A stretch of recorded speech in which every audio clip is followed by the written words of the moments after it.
দুপা বাড়িয়ে রেখেছো। তুমি আসলেও বোকা, তোমার ভাইকে দেখে কিছু শেখো। আরে বাবা, তোমার ভাই ওই লুল্লুকে আমাদের বাড়িতে দাওয়াত করলেও তো পারো। কি সব বলছো? আরে মানুষের বাড়িতে ভূতের দাওয়াত, এটা আবার হয় কখনো? আর আশপাশের মানুষ কি বলবে বলো তো? আরে কি বলবে, ভূত হলেও তো তোমার নিজের ভাই। কে কি বললো আমি ওসব কেয়ারই করি না। তাহলে আমি এখন কি করব? ভাইকে দাওয়াত করব কেমন করে? এই শোনো, একটা চিঠি লিখে ওই মাঠের বুড়ো বটগাছটার নিচে রেখে এসো। তোমার ভাইয়ের কাছে কোনো না কোনো ভূত ঠিকই সেই চিঠিটা পৌঁছে দেবে। ওদিকে তো ভূতের ভয়ে কেউই যায় না, আমি যাব যদি কিছু হয়। আরে আরে তোমার কিছু হবে না, তুমি তো বিখ্যাত লুল্লুর বড় ভাই, তুমি যাবে, এটাই শেষ কথা। তখন লুল্লুর ভাই একটা চিঠি লিখে গ্রামের পাশের মাঠের বটগাছের পাশে রেখে এলো। এদিক দিয়ে কেমন মানুষ মানুষ গন্ধ পাচ্ছি, এদিকে তো কোনো মানুষ আসে না। ওদিকে কিছু একটা আছে মনে হচ্ছে, যাই কি দেখি তো। যাক বাবা, চিঠিটা তো রেখে এলাম, এবার ভাইয়ের কাছে চিঠিটা পৌঁছালেই হলো। কি এত বিড়বিড় করছো? সব ঠিকঠাক করে এসেছো তো? হ্যাঁ হ্যাঁ, তোমার কথা মতোই তো চিঠি ফেলে এলাম। তোমার কথা আর কাজ তো জানি না কি করেছো। এখন সব ভালোই ভালোই মিটলেই হয়। এটা তো একটা কাগজ, এখানে কাগজ এলো কোথা থেকে? দেখি তো ওটা কি। আরে আমি তো পড়তে পারি, এখানে তো লুল্লুর নাম লেখা। ও, বুঝতে পেরেছি, এটা নিশ্চয়ই চিঠি। যাই, আমি বরং লুল্লুর কাছে এটা দিয়ে যাই। পেতনি তখন ছুটল লুল্লুর কাছে চিঠি নিয়ে। কই গো, এক কাপ চা তো দাও। সকাল সকাল একটু নাস্তা তো দূর, সামান্য চাটুকু কি পাবো না? তোমার চিঠি এসেছে গো, দেখো কি লেখা আছে। আমাকে আবার কে চিঠি লিখলো দেখি তো। কি লিখেছে? আমার বুকের ভেতরটা কেমন যেন করছে। আমার ভাই আমাকে বাংলাদেশে যাওয়ার জন্য চিঠি লিখেছে। আমারও বাড়ির জন্য মনটা কেমন হাঁসফাঁস করছে। আমি যাই একটু ঘেঘু চিত্র কাছে। আমিও যাব। তারপর লুল্লু গেল ঘেকু জেঠুর কাছে। ঘেঘু জেঠু, ও ঘেঘু জেঠু, আমাকে একটু বলো না, আমি কি করে বাংলাদেশে যেতে পারি? আরে বাবা লুল্লু, তুমি অনায়াসে পৃথিবীর সব জায়গায় ঘুরতে যেতে পারবে। ভূতেদের ওসব ভিসা পাসপোর্টে কোনো ঝামেলা নেই। আমি কি নিয়ে যাব বাংলাদেশে? কিছু মিছু নিয়ে যা। তখন পেতনিকে সাথে নিয়ে লুল্লু ছুটল দোকানে। কি চাই? আমাকে কিছু মিছু দিন। কিছু মিছু? সেটা আবার কি? আমি যাব বাংলাদেশে, সাথে নিয়ে যাব। এই ফল, মিষ্টি, ফুল, জামা কাপড় এসব নিয়ে যাও। আরে আমারও তো পোশাক কিনতে হবে। কি পোশাক কিনবো? এই, আমি স্যুটবুট কিনবো। বেশ সাহেব সাহেব একটা ব্যাপার হবে। আরে লুল্লু, ভূতেদের এসবের দরকার পড়ে না। আমি তাহলে বাংলাদেশে রওনা হই। কিন্তু ওখানে একটা খবর না দিয়ে হুট করে এভাবে যাবে?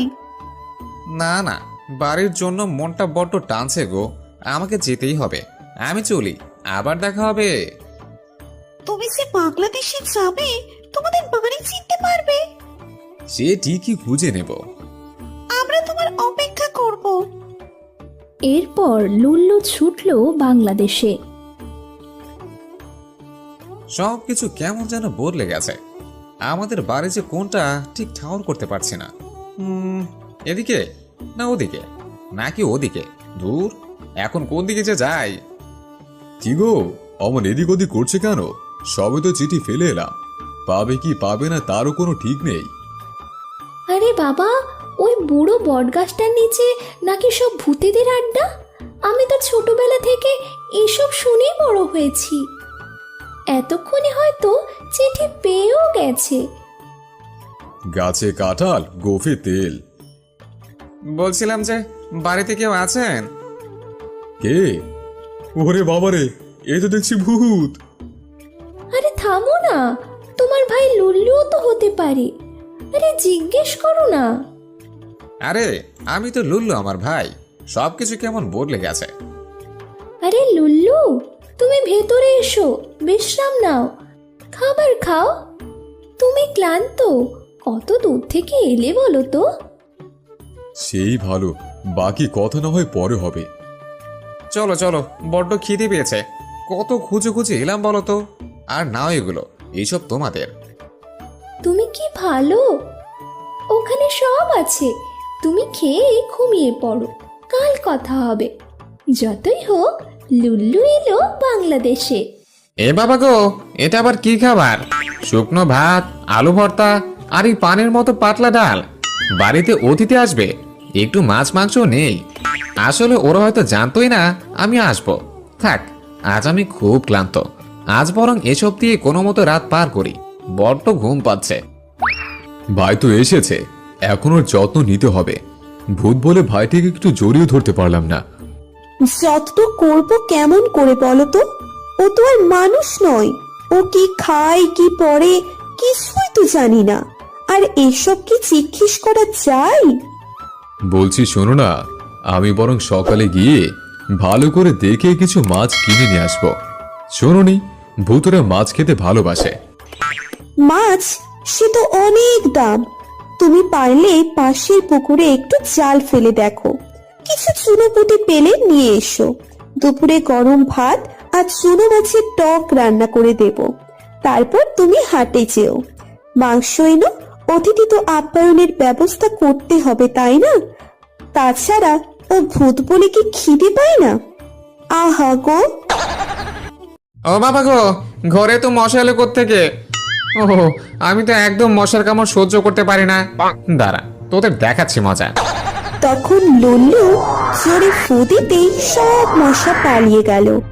সাথে এত জোরে হাওয়া দিল যেন শীতের রাতে ঝড় বইছিল। আমি তোমাকে আগেই বলেছিলাম, ভাই তো ভূত হয়ে গেছে, ওকে ডেকে এনো না। ওরে বাবা গো, এই অবলা এমন ঝড় উঠলো কোত্থেকে?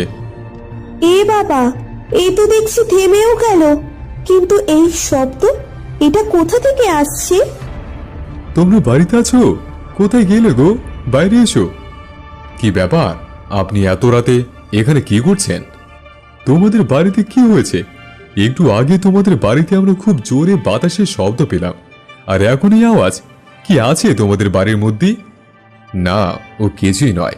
আপনি আপনার বাড়িতে ফিরে যান। তোমরা আমাদের শান্তি মতো ঘুমোতে দিচ্ছ না, আবার বলছো কিচ্ছু হয়নি। আমি তো এখনই পুলিশে ফোন করব। আরে যান যান, আপনার যাকে ইচ্ছে ডেকে নিয়ে আসুন। আমাদের বাড়িতে তো লুল্লু আছে। লুল্লু আমার নিজের দেবর। ভূত বলে কি আর নিজের বাড়িতে আসতে পারবে না? আপনার যাকে ইচ্ছে হয় ডাকুন, দেখি কে জিততে পারে। আমাদের লুল্লু তো একাই 100। ভূত, তোমরা বাড়িতে ভূত পুষতে শুরু করেছো? ওরে বাবা গো! এটা যে সে ভূত নয়, বিখ্যাত লুল্লু ভূত। আমাকে তোমাদের ওই বিখ্যাত লুল্লু ভূতের সাথে একটা সেলফি তুলতে দেবে? তাহলে আমি তোমাদের আমাদের গাছের বড় বড় পেয়ারা খাওয়াবো, তাও একদম ফ্রিতে। সত্যি বলছি। তা বেশ, তবে কাল সকালে আসবেন। লুল্লু ঘুমাচ্ছে, ওকে কেউ বিরক্ত করবেন না। সে আবার বেজায় রাগী, রাগলে আর রক্ষে নেই। আরে বাহ, এবার তো আমিও ফেমাস হয়ে যাব। ভূতের সাথে সেলফি তুললে মিলিয়ন মিলিয়ন লাইক কমেন্ট আর শেয়ারে আমি রাতারাতি ভাইরাল হয়ে যাব। কখন যে সকাল হবে! আরে ভাই লুল্লু, এসো, মুখ হাত ধুয়ে খেয়ে নাও। নাকি ভূতেদের এসবের বালাই নেই? বড্ড খিদে পেয়েছে ভাবি। আরে এটা কি, লুচি পরোটা কিছু নেই? তোমার ভাই বলছিল যে তোমরা পান্তা ভাত আর পেঁয়াজ খুব পছন্দের ছিল। এবেলায় এইটুকুই খেয়ে নাও। দুপুরে চুনো মাছের টক রান্না করব, তারপর হাট করে এলে রাতে মাংস করব। তাই সই, বাইরে এত শব্দ কিসের? আমি এসে গেছি, আমাকে আগে সেলফি তুলতে দিতে হবে। কিন্তু এ কি, ক্যামেরাতে তো কিছু দেখা যাচ্ছে না। হায় আমার পুরো কপাল, আমার আর ভাইরাল হওয়া হলো না।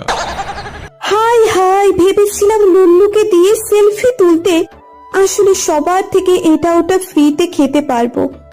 তার হলো না, আমার আর স্বাদ আহ্লাদ কিছুই পূরণ হলো না। এই কই গো, বাজারে যাও, তোমার ভাই তো সাহেব ভূত, এসব সাধারণ খাবারে তার চলবে না। মাছ, মাংস, মন্ডা মিঠাই নিয়ে এসো। ওরে বাপরে, এত খাবার কবে খেয়েছি তাই তো মনে নেই। এই তো আমার নুন আনতে পান্তা ফোরানোর অবস্থা। ভূতের খোরাক এবার আমি মেটাবো কেমন করে?